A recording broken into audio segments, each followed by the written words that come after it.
जय संविधान। बड़ी इच्छा हो रही थी बनाने की।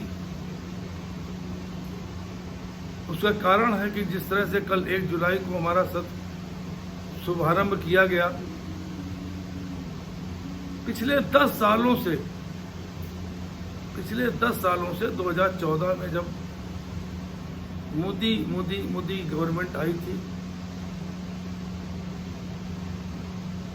महंगाई अन्य विषयों को लेकर कि महंगाई हम खत्म कर देंगे, बहुत बड़ी महंगाई की मार। अब की मोदी सरकार ठीक है, जनता ने विश्वास किया, जिता दिया। 2019 में भी भ्रष्टाचार का नाम लेकर सरकार आई, 303 सांसद दिए जनता ने, सरकार चलती रही। भ्रष्टाचार तो खत्म नहीं हुआ, लेकिन इतने भ्रष्टाचारी थे दूसरी पार्टियों में, वो सब चले गए भारतीय जनता पार्टी के अंदर। 4 जून को एक दोबारा जो है रिजल्ट आया चुनाव का, जिसमें किसी को साफ बहुमत नहीं मिला, क्योंकि एनडीए जो गठबंधन था उनमें कुछ साथी लोगों ने मिलकर पुनः सरकार बना दी। पिछले 10 सालों में जनता ने देखा, पूरे देश की जनता ने देखा, जिस तरह से चाहे कांग्रेस के लीडर हों, चाहे अन्य पार्टियों के लीडर हों, चाहे समाजवादी पार्टी के लीडर हों, चाहे आप के लीडर हों, जिसके भी लीडर थे उन पे एक प्रहार चल रहा था। एक प्रहार जानबूझकर, एक प्रहार, अंदरूनी प्रहार चल रहा था। चाहे राष्ट्रीय कांग्रेस की सोनिया गांधी जी हों, जो भी नेता थे, सब पे एक अभूतपूर्व स्टाइल में एक प्रहार चल रहा था। इसमें जो सबसे ज्यादा प्रहार चल रहा था, वो चल रहा था माननीय राहुल गांधी जी के। क्योंकि भाजपा को लगता था कि शायद इनको अगर हम डाउन कर दें, कांग्रेस में सबको डाउन करें अगर हम, तो शायद विपक्ष में, चूंकि कांग्रेस एक ऐसी पार्टी जो राष्ट्रीय पार्टी है, जो देश में पुनः सत्ता में आ सकती है। भारतीय जनता पार्टी और भारतीय जनता के नेता माननीय मोदी जी, माननीय अमित शाह जी और जितने लोग हैं, वो इस चीज को, जिस तरह से दुष्प्रचार किया गया, तो उसमें सबसे ज्यादा राहुल गांधी के ऊपर किया गया। विदेश से डिग्री लेकर आए हैं, आज 5वीं बार वो सांसद है। ठीक है, उन्होंने 2004 में, 2009 में कोई संवैधानिक पद नहीं लिया, ये अपनी अपनी सांसद की इच्छा होती है कि हमें नहीं लेना है। लेकिन जिस तरह से दुष्प्रचार किया गया, इवन उनकी सांसदी तक को, इतना ही मैं कहूंगा, सांसदी भी 2 साल की सजा हो गई उनको।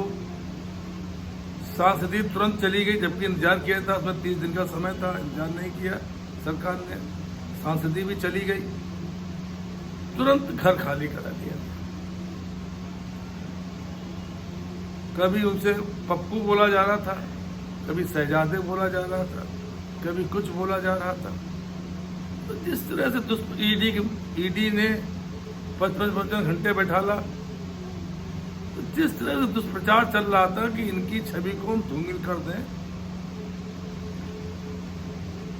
अमेठी में 2019 में स्मृति जीती, फिर उन्होंने तो अहंकार में, अहम में सब मर्यादाएं खत्म कर दी थी, अपनी मर्यादाएं छोड़ दी थी। 5 साल तक उन्होंने जिस तरह से गांधी परिवार के लिए या राहुल गांधी के लिए जो बयानबाजी की है, वो जनता ने 2024 में दिखा दिया। उनको 1.5 लाख से ऊपर मतों से हरा दिया। जो वो कहते हैं खाली करो जल्दी, आज उनसे भी घर खाली कराया जा रहा है। हमारा ये कहने का मतलब ये है इस समय कि 2014 से पहले भी पक्ष विपक्ष होते थे, निश्चित विपक्ष रहता था, क्योंकि जो देश का संविधान बनाया गया, संविधान से चलने की बात कही गई, उससे बिल्कुल ये निश्चित था कि उसमें पक्ष भी रहेगा विपक्ष भी रहेगा। 272 सीटें अगर आपके पास हैं तो आप सरकार बना सकते हैं। लोकसभा में अगर 272 सीटें हैं आप सरकार बना सकते हैं। आज माननीय मोदी जी के पास 272 से ऊपर सांसद हैं, सरकार बनाई, बधाई हो। लेकिन एक बात फिर कहना चाहूंगा कि देश में जो लोकतंत्र, प्रजातंत्र, संविधान जो 2014 से पहले कायम था, जो 2014 से पहले सब मिलजुल कर सरकार चलाते थे। मैं थोड़ा समय लेके उदाहरण देना चाहूंगा। माननीय राजीव गांधी जी प्रधानमंत्री थे, अटल बिहारी वाजपेयी की तबीयत खराब थी, उनको कहीं से मालूम चला, चुपचाप उन्होंने अटल बिहारी वाजपेयी से बात की। अभी कोई जा रहा था विदेश में, सरकारी टूर जा रहा था, उसमें भेजा उनको और वहां पे चुपचाप इलाज करा दिया। जनता का कोई भी नहीं जान पाया कि माननीय अटल बिहारी वाजपेयी जी का इलाज माननीय राजीव गांधी ने कराया था। देखिए, ये पक्ष विपक्ष ये था, विपक्ष ये था। स्पीकर भी उसी तरह से होते थे। ये नहीं स्पीकर 249 सांसदों को सदन से बाहर कर दें, उलूल जुलूल लगा के, आरोप लगा के बाहर कर दिया। तमाम ऐसे कानून पास करा लिए। तो जो आज 2024 का एक स्वरूप निकल के आया, वो 1 जुलाई को सांसद भवन में दिखाई पड़ा। प्रतिपक्ष के नेता के रूप में माननीय राहुल गांधी जी ने अपना एक संबोधन दिया 100 मिनट का। और निश्चित जान लीजिए, शायद इस देश की जनता ने उस संबोधन को निश्चित स्वीकार किया होगा, क्योंकि जो विपक्ष का काम होता है कि सरकार को आईना दिखाना। उन्होंने करीब बिंदुवार 12 पॉइंट लिए हैं, जिसमें सब कुछ मैं भी कुछ पॉइंट बता दूंगा। अग्निवीर योजना चालू हुई है यहाँ देश में, जिसमें 4 साल का उनको ट्रेनिंग दी जाएगी, जिसके बाद उनको हट जाएंगे। पहले 15 साल होता था कि 15 साल देश की सेवा करेंगे, इसके बाद हट जाएंगे। मैं स्वयं आज तक ये नहीं सोच पाया हूं कि 4 साल में उस जो 20, 25, 22 साल में जिसको रिटायर कर देंगे, उसकी तो पूरी जिंदगी पड़ी है। धनोपार्जन कहां से करेगा? उसको जो आपने उसको सिखाया है, भारतीय सेना ने जो मेहनत की उसके ऊपर सिखाने में इतना समय दिया है, उस युवक को, उस नवयुवक को, नौजवान को, तो 20-22 साल के बाद जब वो शादी करेगा, आगे उसकी जिंदगी चलाएगा, तो कैसे अपनी लाइफ को आगे बढ़ा पाएगा? मैं अभी तक नहीं समझ पाया हूं। यही सब सवाल, जैसे नेट की परीक्षा थी, पेपर लीक हो गए, उस पर सवाल माननीय राहुल गांधी जी ने उठाया। चुपचाप कानून पास करा के, किसानों के 3 कानून थे पास करा के, अब वो लागू कर दिए गए। अब वो किसके फायदे के लिए थे, किसके फायदे के नहीं लिए थे, सोचने का विषय नहीं है। लेकिन एक विषय बहुत इंपॉर्टेंट है, उस 3 कानूनों का किसानों ने, विपक्ष ने, इनके अंदर जो लोग शामिल थे, मंत्री जी, उन्होंने इस्तीफा भी दिया, लेकिन माननीय मोदी जी ने उन कानूनों को वापस नहीं दिया। उन्होंने धरना प्रदर्शन किया, जिसमें कम से कम 700-750 हमारे किसान बलिदान हो गए। अब आप देखिए, 750 किसान जब बलिदान हो जाते हैं, तब वो काले कानून हमारे माननीय प्रधानमंत्री जी वापस लेते हैं। मैंने वो भी दिन देखे हैं, इंदिरा गांधी के समय से मैं थोड़ा उसमें आ गया था। और लोगों की मैंने प्रधानमंत्री काल में देखा है, एक बहुत अच्छी बात थी क्योंकि उनके अंदर अहंकार अहम नहीं था। अगर कोई विषय ये होता था कि नहीं, जनता इस चीज को नहीं मान रही है, तो प्रधानमंत्री अपने स्तर से उस मैटर को डब्बे में डाल देता था। बहुत उदाहरण है, उदाहरण भी दे सकता हूं। ये अच्छी परंपरा है। क्यों? यहां पे जो लोकतंत्र है, प्रजातंत्र है, यहां पे हम वोट के आधार पर चुन के आते हैं। जैसे देखिए 2019 में इसी जनता ने 303 सांसद भारतीय जनता पार्टी को दिए। बहुत अहंकार था, बहुत घमंड था, 400 पार का नारा लगना था, 370 हमको मिलेंगी। जनता सुनती रही, जनता ने कोई जवाब नहीं दिया। लेकिन 4 जून को जब रिजल्ट डिक्लेयर हुआ तो 240 सीट। जो प्रधानमंत्री जी मोदी मोदी मोदी के अलावा कोई बात नहीं करते थे, मोदी गारंटी, मोदी का ये, मोदी का वो, मोदी का वो, 4 जून की दोपहर बाद से एनडीए एनडीए एनडीए एनडीए होने लगा। शायद पिछले 10 सालों में एक मीटिंग हुई है एनडीए की, वो भी कब? जब इंडिया गठबंधन बना तब एक मीटिंग हुई एनडीए की। अभी तक कोई मीटिंग नहीं हुई थी उससे पहले। आज एनडीए गवर्नमेंट चल रही है, माननीय प्रधानमंत्री माननीय मोदी जी के कहने के अनुसार। अच्छी बात है। मैं कहता हूं अगर 240 सांसद अगर आपके पास आए हैं तो जो अग्निवीर के बारे में पूछा गया, नेट एमएसपी के बारे में पूछा गया आपसे, जीएसटी, आज जीएसटी के बारे में अगर माननीय प्रधानमंत्री जी विचार करें, जो माननीय राहुल गांधी ने कहा, बहुत सही बात है। इसमें छोटे किसान, छोटे लोग जो रेवड़ी लगाते हैं, पान दुकान करते हैं, जो रियल एस्टेट में छोटे मोटे ठेके लेके काम करते थे, उनको भी जीएसटी करानी पड़ रही है। भले वो काम करें ना करें, लेकिन एक वकील खर्चा तो बढ़ा कि नहीं बढ़ा? एक वकील खर्चा बढ़ गया उनके ऊपर। महंगाई, बेरोजगारी इतनी ज्यादा है देश में, उस पर भी माननीय राहुल गांधी जी ने कहा। जो 12 पॉइंट दिए उसमें उन्होंने सरकार को पूरा दिखाया है ना।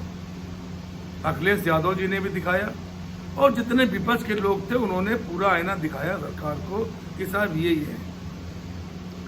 आज मैंने माननीय प्रधानमंत्री जी का भाषण सुना जो सांसद में दे रहे थे, मुझे थोड़ा दुख हुआ। दुख इसलिए हुआ कि जो परंपरा थी अभी तक, परंपरा ये होती जो विपक्ष ने सवाल पूछे हैं, या तो कोई मंत्री उस पर जवाब दे या माननीय प्रधानमंत्री जवाब दे। जितने सवाल पूछे गए, एक का भी उत्तर माननीय प्रधानमंत्री जी ने कि हम एमएसपी में जो करने जा रहे हैं उसका कब तक होगा, जीएसटी में जो हमारी उस पर लगी जीएसटी, जैसे मैं आरओ अभी कराया मैंने, आरओ में बहुत लगते हैं, आरओ में अंदर चेंज की जाते हैं साल बाद 1.5 साल बाद, 800 रुपये जीएसटी उसमें लगी। क्या मतलब है? पानी तो हमारे लिए सबसे जरूरी चीज, दही, आटा, सब ये चीजें हमारे लिए जरूरी चीजें। इसमें अगर जीएसटी लग रही है, माननीय राहुल गांधी जी विपक्ष मांग कर रहा है कि आप एक दोबारा इसको देखें, उस पर सरकार को सोचना चाहिए, विचार करना चाहिए कि हम इस तरह की जो चीजें हैं, जो देश में रोजी रोटी कपड़ा और मकान, जो एक नारा देश का है, रोजी रोटी कपड़ा और मकान, मूलभूत सुविधाएं, मूलभूत चीजें, जो देश का 140 करोड़ नागरिक, हर नागरिक उस चीज को लेता है, आज 80 करोड़ को आप अनाज बांट रहे हैं, मतलब 80 करोड़ तो इस्तेमाल करते ही होंगे। जब 80 करोड़ लोग इस्तेमाल करते हैं तो इस पे जीएसटी लगाने का क्या मतलब है? सबसे बड़ी बात जो मैं कहना चाहता हूं कि इन विषयों पे माननीय प्रधानमंत्री जी को अहंकार छोड़ के, अहम छोड़ के, सत्ता है, आती है, जाती है, चली जाती है, सत्ता घमंड नहीं करना चाहिए। एक सांसद कम था, माननीय अटल बिहारी वाजपेयी का। मैं उनकी, वो लखनऊ से जीतते थे, मैं उनके आज भी सम्मान करता हूँ। जिस तरह से देश में पार्टियां तोड़ के चुनी सरकारें गिराई गई, बहुत बड़ा दुर्भाग्य देश का रहा है। उन्होंने एक सांसद, चाहते तो सांसद वो सिर्फ एक आवाज दे देते, जो मुझे पता है इस उम्र में, क्योंकि मैंने चुनाव प्रचार भी उनका किया है, मुझे जो पता है कि अगर वो एक शब्द कह देते कि नहीं एक सांसद हमको चाहिए, शायद 4 सांसद वहां पे आ जाते, लेकिन ना, उन्होंने कहा ऐसे मुझे नहीं बनाना। वो जो सिद्धांत है, उन सिद्धांतों को लेना पड़ेगा। आज अयोध्या में जो मालूम चल रहा है, अयोध्या में, गुजरात में इतना पैसा अयोध्या में लगाया गया, एक बरसात हुई, पानी बरसा, सड़कें छिन्न भिन्न हो गई, घरों में पानी चला गया। वही गुजरात में हाल हुआ, सड़कें धंस गई। तो ये किनको ठेका दिया जा रहा है, कौन बना रहे हैं? मैंने पहले भी कहा था कि डिपार्टमेंट को, चाहे पीडब्ल्यूडी हो, चाहे बीज कारपोरेशन हो, चाहे जो भी डिपार्टमेंट हो, अगर 100 करोड़ रुपए काम है तो उसमें 1.5 साल ही खत्म करने की बंदिश नहीं लगाना चाहिए। अगर सड़क पे प्रॉपर कंपेक्शन होता, मैं भी सिविल इंजीनियर हूँ, तो शायद सड़कें नहीं टूटती। तो एक अनुरोध मेरा सरकार से है कि इस तरह के जो भी कार्य हों, उनको देख के उनको कार्य कराया जाए, जिससे ये स्थितियां दोबारा पैदा ना हो। तो मैं वही कहना चाह रहा हूं कि आज माननीय प्रधानमंत्री जी ने इन किसी विषयों पे देश को ये नहीं बताया, तमाम बातें उन्होंने की, मैंने भी सुनी, लेकिन ये चीज कहीं नहीं बताई, ना किसी मंत्री ने बताई। मेरा अनुरोध है इस माध्यम से भारत सरकार से, माननीय प्रधानमंत्री जी से, कि जो अग्निवीर वाली समस्या, नीट में जिस तरह से पेपर लीक होके 24 से 25 लाख हमारे नौजवान, अब 2 करोड़ नौकरी का आपने वादा किया था, आज 20 करोड़ नौकरी मिल गई होती, लेकिन नहीं मिल पाई, कोई बात नहीं। 15 लाख रुपए देने का वादा किया था, वो भी पूरा नहीं हो पाया, लेकिन कम से कम इस देश का जो नौजवान है वो हतोत्साहित ना हो। पेपर में देने में बड़ी मेहनत करनी पड़ती, दिन रात बच्चा पढ़ता है, माँ बाप जानते हैं, बच्चा जानते हैं, लेकिन जब पेपर देने जा रहा हो और मालूम चले साहब पेपर लीक हो गया, तो समझ लीजिए कितना ज्यादा उसके ऊपर डिप्रेशन में आता होगा वो आदमी, कितना इम्पैक्ट पड़ता होगा उसके अंदर। ये स्थितियां जो हैं पुनः ना होने पाए, एमएसपी लागू की जाए, जीएसटी के ऊपर राहुल गांधी ने अपने पॉइंट जितने बताए हैं उस पर विचार कर एक स्वच्छ मानसिकता से विचार करें। देश की जनता के लिए अहंकार छोड़कर, इन 5 सालों में उद्योगपतियों को छोड़कर, जो आपके मित्र हैं उनको छोड़ दें, देश की जनता के लिए कार्य करें, जिससे जनता को लगे कि हाँ इस देश में एक सरकार चल रही है जो हमारे लिए है, जो हमारे फायदे के लिए, हमारे लाभ के लिए, हमको हमारी दुख दर्द देखने के लिए है। इन्हीं बातों के साथ मैं अपनी बात को पूर्ण विराम देता हूँ। जय हिंद, जय भारत, जय संविधान।